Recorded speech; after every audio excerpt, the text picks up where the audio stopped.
Right, it's a couple of days later now than what I expected, but he's actually painted the timber that we extended the beds with. So we did that one, and then we did that one, and we got carried away and did that one, and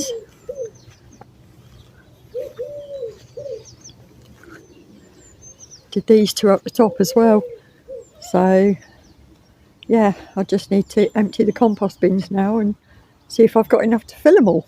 Well, fill them up some anyway. It'll take a while, but yeah, looking forward to doing that and getting some growing done.